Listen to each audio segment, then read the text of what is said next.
ਵਾਹਿਗੁਰੂ ਜੀ ਕਾ ਖਾਲਸਾ ਵਾਹਿਗੁਰੂ ਜੀ ਕੀ ਫਤਿਹ। ਸਿਆਲਕੋਟ ਪਾਕਿਸਤਾਨ 1947 ਦਾ ਉਹ ਦਰਦਨਾਕ ਦੌਰ ਨੇ ਲੱਖਾਂ ਕਰੋੜਾਂ ਘਰਾਂ ਨੂੰ ਜਲਾ ਕੇ ਖਾਕ ਕਰ ਦਿੱਤਾ।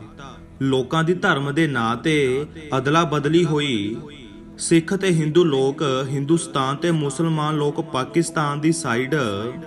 ਗੁਰਸੇਵਕ ਸਿੰਘ ਜਿਨ੍ਹਾਂ ਦਾ ਇੰਗਲੈਂਡ ਦੇ ਵਿੱਚ ਕੰਸਟਰਕਸ਼ਨ ਦਾ ਕਾਰੋਬਾਰ ਹੈ, ਪਿਛਲੇ 40 ਸਾਲਾਂ ਤੋਂ ਆਪਣੇ ਪਰਿਵਾਰ ਦੇ ਨਾਲ ਲੰਡਨ ਦੇ ਵਿੱਚ ਰਹਿ ਰਹੇ ਨੇ।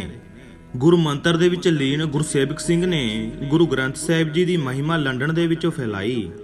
ਗੁਰਸੇਵਕ ਸਿੰਘ ਨੇ ਆਪਣੇ ਜੀਵਨ ਦੀ ਇੱਕ ਅਜਿਹੀ ਘਟਨਾ ਸਾਂਝੀ ਕੀਤੀ ਕਿ ਜਿਸ ਨੂੰ ਸੁਣ ਕੇ ਤੁਸੀਂ ਤੰਗ ਰਹਿ ਜਾਓਗੇ, ਤੇ ਗੁਰੂ ਗ੍ਰੰਥ ਸਾਹਿਬ ਜੀ ਦੀ ਸੱਚੀ ਬਾਣੀ ਦਾ ਇੱਕ ਅਟੁੱਟ ਬੰਧਨ ਜਿਸ ਨੂੰ ਦੋ ਦੇਸ਼ਾਂ ਦੀ ਲਕੀਰਾਂ ਵੀ ਮਿਟਾ ਨਾ ਸਕੀਆਂ। ਗੁਰਸੇਵਕ ਸਿੰਘ ਜੀ ਦੱਸਦੇ ਨੇ ਕਿ ਇੰਗਲੈਂਡ ਦੇ ਵਿੱਚ ਉਹ ਲੋਕਾਂ ਦੇ ਲਈ ਨਵੇਂ ਘਰ ਬਣਾਉਂਦੇ ਨੇ ਅਤੇ ਪੁਰਾਣੇ ਘਰ ਦੀ ਰਿਪੇਅਰ ਕਰਦੇ ਨੇ। ਇਸ ਤਰ੍ਹਾਂ ਇੱਕ ਵਾਰ ਇੱਕ ਮੁਸਲਮਾਨ ਭਾਈ ਦੇ ਘਰ ਕੰਮ ਮਿਲਿਆ। ਉਹਨਾਂ ਨੇ ਇੱਕ ਇਲਾਕੇ ਦੇ ਵਿੱਚ ਪੁਰਾਣਾ ਘਰ ਖਰੀਦਿਆ ਸੀ ਅਤੇ ਉਸ ਪੁਰਾਣੇ ਘਰ ਨੂੰ ਰਿਪੇਅਰ ਕਰਕੇ ਨਵਾਂ ਘਰ ਬਣਾਉਣਾ ਸੀ। ਸ਼ਾਹਿਦ ਖਾਨ ਉਹਨਾਂ ਦਾ ਨਾਮ ਸੀ ਅਤੇ ਉਹ ਬਹੁਤ ਵਧੀਆ ਇਨਸਾਨ ਸੀ। ਘਰ ਦੀ ਰਿਪੇਅਰ ਕਰਨ ਲੱਗੇ ਅਤੇ ਘਰ ਤਿਆਰ ਹੁੰਦਾ ਗਿਆ। ਉਹਨਾਂ ਦੇ ਕਹਿਣ ਤੇ ਘਰ ਦੇ ਵਿੱਚ ਨਵਾਜ਼ ਦੇ ਲਈ ਇੱਕ ਅਲੱਗ ਕਮਰਾ ਬਣਾਇਆ ਗਿਆ। ਪਰ ਮੈਂ ਉਦੋਂ ਹੈਰਾਨ ਹੋਇਆ ਜਦੋਂ ਉਹਨਾਂ ਨੇ ਗੁਰੂ ਗ੍ਰੰਥ ਸਾਹਿਬ ਜੀ ਦਾ ਪ੍ਰਕਾਸ਼ ਉਸ ਕਮਰੇ ਦੇ ਵਿੱਚ ਹੀ ਰੱਖਿਆ। ਗੁਰੂ ਗ੍ਰੰਥ ਸਾਹਿਬ ਦੇ ਪ੍ਰਕਾਸ਼ ਨੂੰ ਦੇਖ ਮੈਨੇ ਉਸ ਨੂੰ ਪੁੱਛ ਲਿਆ ਕਿ ਤੁਸੀਂ ਤਾਂ ਮੁਸਲਿਮ ਹੋ, ਫਿਰ ਤੁਸੀਂ ਗੁਰੂ ਗ੍ਰੰਥ ਸਾਹਿਬ ਜੀ ਦਾ ਪ੍ਰਕਾਸ਼ ਇਸ ਨਵਾਜ਼ ਵਾਲੇ ਕਮਰੇ ਦੇ ਵਿੱਚ ਕਿਉਂ ਰੱਖਿਆ? ਸ਼ਾਇਦ ਜੀ ਮੁਸਕਰਾ ਕੇ ਕਹਿਣ ਲੱਗੇ ਕਿ ਮੈਂ ਇੱਕ ਸੱਚਾ ਮੁਸਲਮਾਨ ਹਾਂ ਅਤੇ 5 ਵਕਤਾਂ ਦਾ ਨਿਵਾਜ਼ੀ ਹਾਂ, ਪਰ ਗੁਰੂ ਗ੍ਰੰਥ ਸਾਹਿਬ ਜੀ ਦੇ ਲਈ ਮੇਰੇ ਦਿਲ ਵਿੱਚ ਬਹੁਤ ਸ਼ਰਧਾ ਹੈ। ਇਸ ਦਾ ਰਿਸ਼ਤਾ ਤਾਂ ਮੇਰੇ ਨਾਲ ਜਨਮ ਤੋਂ ਹੀ ਜੁੜਿਆ ਹੋਇਆ ਹੈ। ਮੇਰੇ ਦਿਲ ਦੇ ਵਿੱਚ ਇਹ ਸਭ ਕੁਝ ਜਾਣਨ ਦੀ ਦਿਲਚਸਪੀ ਸੀ, ਇਸ ਲਈ ਮੈਨੇ ਉਸ ਦੀਆਂ ਇਹ ਗੱਲਾਂ ਧਿਆਨ ਨਾਲ ਸੁਣੀਆਂ। ਸ਼ਾਇਦ ਜੀ ਦੱਸਦੇ ਨੇ ਕਿ ਲੁਧਿਆਣੇ ਦੇ ਪੰਜਾਬ 1947 ਤੋਂ ਪਹਿਲਾਂ ਉਹਨਾਂ ਦਾ ਘਰ ਸੀ। 1947 ਦੀ ਵੰਡ ਹੋਈ ਤਾਂ ਪੰਜਾਬ ਛੱਡ ਪਾਕਿਸਤਾਨ ਆ ਗਏ।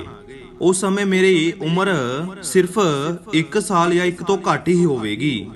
ਮੇਰਾ ਪਰਿਵਾਰ ਪਾਕਿਸਤਾਨ ਸਿਆਲਕੋਟ ਪਹੁੰਚਿਆ। ਉੱਥੇ ਸਿਆਲਕੋਟ ਦੇ ਇੱਕ ਪਿੰਡ ਦੇ ਵਿੱਚ ਸਾਨੂੰ ਕੁਝ ਜਗ੍ਹਾ ਤੇ ਇੱਕ ਘਰ ਮਨਜ਼ੂਰ ਹੋਇਆ। ਉਸ ਪਿੰਡ ਦੇ ਵਿੱਚ ਘਰ ਖਾਲੀ ਪਿਆ ਹੋਇਆ ਸੀ ਕਿਉਂਕਿ ਉੱਥੇ ਤੋਂ ਵੀ ਕੁਝ ਹਿੰਦੂ ਅਤੇ ਸਿੱਖ ਪਰਿਵਾਰ ਭਾਰਤ ਆਏ ਸੀ।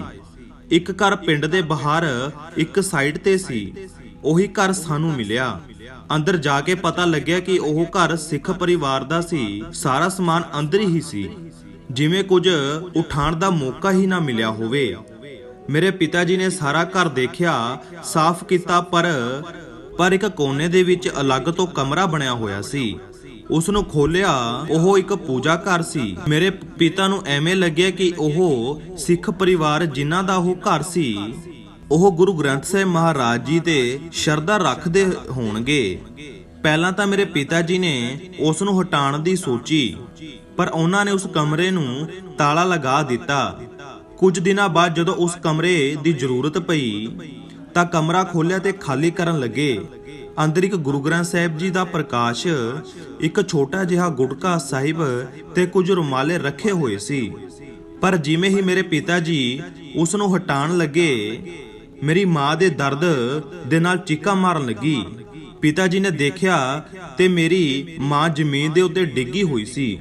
ਡਾਕਟਰ ਨੂੰ ਦਿਖਾਇਆ ਪਰ ਕੋਈ ਵੀ ਬਿਮਾਰੀ ਨਹੀਂ ਨਿਕਲੀ। ਉਹ ਕਮਰਾ ਫਿਰ ਬੰਦ ਕਰ ਦਿੱਤਾ ਗਿਆ।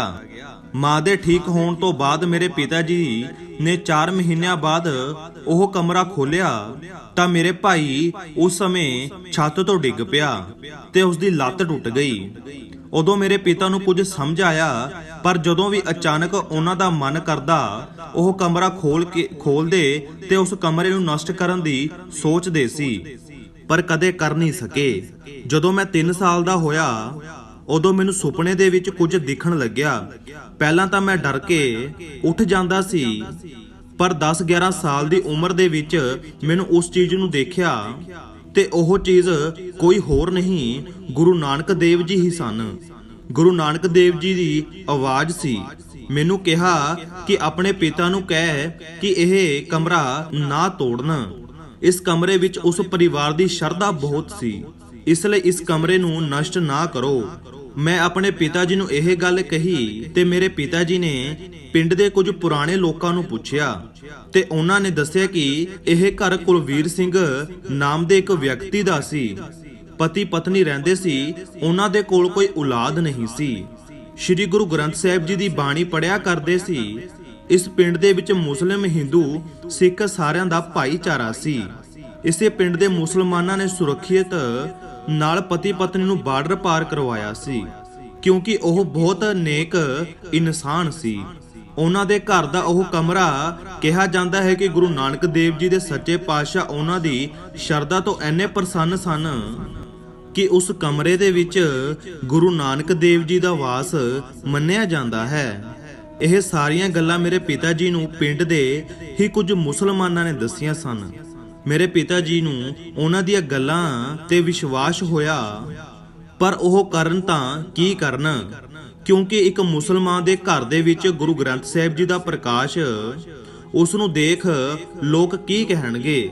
ਉਸ ਦੀ ਨਹੀਂ, ਮੇਰੇ ਪਿਤਾ ਜੀ ਸੁਪਨੇ ਵਿੱਚ ਸ੍ਰੀ ਗੁਰੂ ਨਾਨਕ ਦੇਵ ਜੀ ਆਏ ਤੇ ਉਹਨਾਂ ਨੇ ਕਿਹਾ ਕਿ ਇਸ ਕਮਰੇ ਨੂੰ ਨਸ਼ਟ ਨਾ ਕਰੋ, ਇਸ ਕਮਰੇ ਨੂੰ ਏਦਾਂ ਹੀ ਰਹਿਣ ਦਿਓ, ਇਸ ਜਗ੍ਹਾ ਨੂੰ ਆਪਣੇ ਖੁਦਾ ਦੇ ਲਈ ਯਾਦ ਕਰਨ ਲਈ ਰੱਖੋ, ਤੁਹਾਡਾ ਪਰਿਵਾਰ ਬਹੁਤ ਅੱਗੇ ਜਾਵੇਗਾ। ਪਿਤਾ ਜੀ ਨੇ ਇਦਾਂ ਹੀ ਕੀਤਾ। ਸ੍ਰੀ ਗੁਰੂ ਗ੍ਰੰਥ ਸਾਹਿਬ ਜੀ ਦੇ ਪ੍ਰਕਾਸ਼ ਨੂੰ ਉੱਥੇ ਹੀ ਰਹਿਣ ਦਿੱਤਾ ਅਤੇ ਉੱਥੇ ਹੀ ਨਵਾਜ਼ ਅਦਾ ਕਰਦੇ ਰਹੇ। ਮੇਰੇ ਪਿਤਾ ਜੀ ਨੂੰ ਉੱਥੇ ਹੀ ਨੌਕਰੀ ਮਿਲੀ ਤੇ ਸਾਨੂੰ ਪੜ੍ਹਾਇਆ ਲਿਖਾਇਆ ਅਤੇ ਅਸੀਂ ਇੰਗਲੈਂਡ ਦੇ ਵਿੱਚ ਆ ਕੇ ਰਹਿਣ ਲੱਗੇ। ਮਾਤਾ ਪਿਤਾ ਜੀ ਉੱਥੇ ਹੀ ਉਸੇ ਘਰ ਦੇ ਵਿੱਚ ਦੇਹਾਂਤ ਹੋ ਗਿਆ ਅਤੇ ਉਹ ਘਰ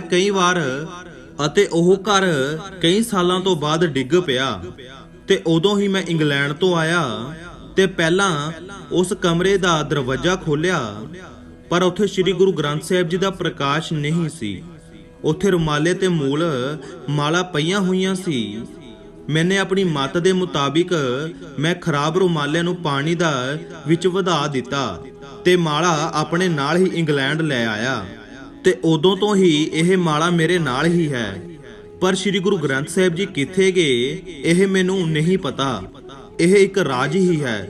ਗੁਰਸੇਵਕ ਸਿੰਘ ਕਹਿੰਦੇ ਨੇ ਸ਼ਾਇਦ ਦਾ ਘਰ ਬਣਨ ਤੋਂ 3 ਮਹੀਨੇ ਬਾਅਦ ਮੈਂ ਉਹਨਾਂ ਨੂੰ ਮਿਲਣ ਦੇ ਲਈ ਗਿਆ ਤੇ ਪਤਾ ਚੱਲਿਆ ਕਿ ਉਹਨਾਂ ਦੀ ਤਾਂ ਮੌਤ ਹੋ ਚੁੱਕੀ ਹੈ, ਪਰ ਉਹਨਾਂ ਦੇ ਲੜਕੇ ਨੇ ਮੈਨੂੰ ਉਹ ਮਾਲਾ ਦਿੱਤੀ ਤੇ ਕਿਹਾ ਕਿ ਪਿਤਾ ਜੀ ਨੇ ਕਿਹਾ ਸੀ ਕਿ ਇਹ ਇਮਾਨਤ ਆਪ ਨੂੰ ਸੌਂਪ ਦੇਣ। ਤੇ ਉਸ ਤੋਂ ਬਾਅਦ ਮੇਰੀ ਜ਼ਿੰਦਗੀ ਦੇ ਵਿੱਚ ਇੱਕ ਨਵਾਂ ਜਿਹਾ ਬਦਲਾਵ ਆਇਆ ਤੇ ਉਸ ਬਦਲਾਵ ਦੇ ਬਾਰੇ ਜੋ ਮੈਂ ਤੁਹਾਨੂੰ ਨਹੀਂ ਦੱਸ ਸਕਦਾ, ਪਰ ਉਹਨਾਂ ਦੀ ਫੈਮਿਲੀ ਨੂੰ ਗੁਰੂ ਨਾਨਕ ਦੇਵ ਜੀ ਨੇ ਹੀ ਦਿੱਤੀ ਸੀ ਕਿ ਇਹ ਮੇਰੀ ਚੰਗੀ ਤਰ੍ਹਾਂ ਸਮਝ ਚੁੱਕਿਆ ਸੀ ਤੇ ਉਹਨਾਂ ਦੇ ਪਰਿਵਾਰ ਨੇ ਇਹ ਅਮਾਨਤ ਇੰਨੇ ਸਮੇਂ ਤੱਕ ਕਿਉਂ ਸੰਭਾਲ ਕੇ ਰੱਖੀ। ਇਸ ਤਰ੍ਹਾਂ ਦੀ ਵੀਡੀਓ ਦੇਖਣ ਦੇ ਲਈ ਸਾਡੇ ਚੈਨਲ ਨੂੰ ਸਬਸਕ੍ਰਾਈਬ ਕਰ ਲਵੋ ਤੇ ਵੀਡੀਓ ਨੂੰ ਵੱਧ ਤੋਂ ਵੱਧ ਸ਼ੇਅਰ ਜ਼ਰੂਰ ਕਰਿਓ। ਨਵੀਂ ਵੀਡੀਓ ਲੈ ਕੇ ਜਲਦ ਹੀ ਆਵਾਂਗੇ। ਉਦੋਂ ਤੱਕ ਦੇ ਲਈ ਵਾਹਿਗੁਰੂ ਜੀ ਕਾ ਖਾਲਸਾ, ਵਾਹਿਗੁਰੂ ਜੀ ਕੀ ਫਤਿਹ।